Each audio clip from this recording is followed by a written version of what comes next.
اعوذ باللہ من الشیطان الرجیم بسم اللہ الرحمن الرحیم۔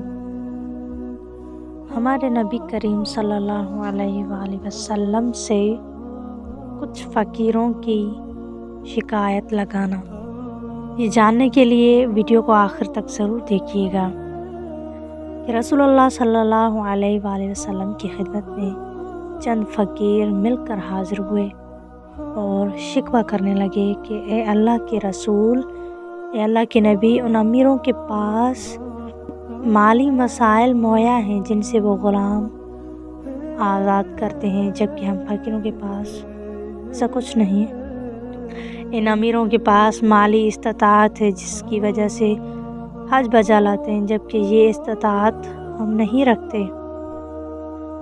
ان کو یہ قدرت حاصل ہے کہ وہ صدقات دیں، جبکہ ہم ایسا نہیں کر سکتے۔ ان کے پاس مال ہے جن سے یہ راہ الہی میں جہاد کرتے ہیں، جبکہ ہمارے پاس یہ وسائل مہیا نہیں ہیں۔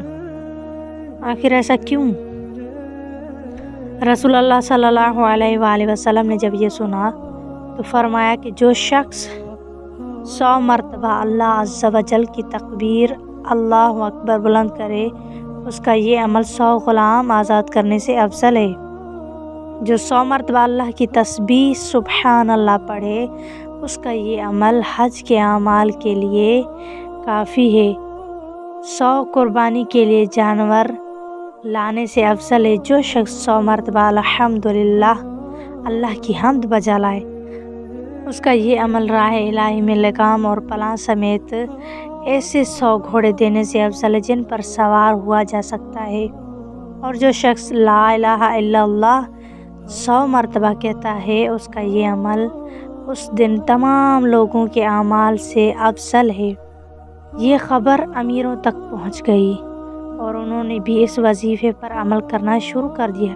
یہ دیکھ کر غریب لوگ پھر رسول خدا کی خدمت میں حاضر ہوئے اور شکوہ کرنے لگے کہ آن حضرت نے جو بیان فرمایا تھا وہ بات تو امیروں کو بھی پتہ لگ گئی ہے، تو انہوں نے اس بات پر عمل کرنا شروع کر دیا ہے۔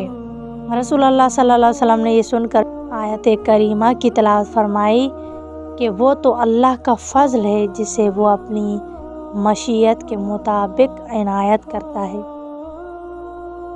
ہاں عزیزان محترم، ہمیں اس واقعے سے یہ سبق ملتا ہے کہ اللہ تعالیٰ کا دین امیر اور غریب کے لیے نہیں ہے بلکہ سب کے لیے برابر ہے۔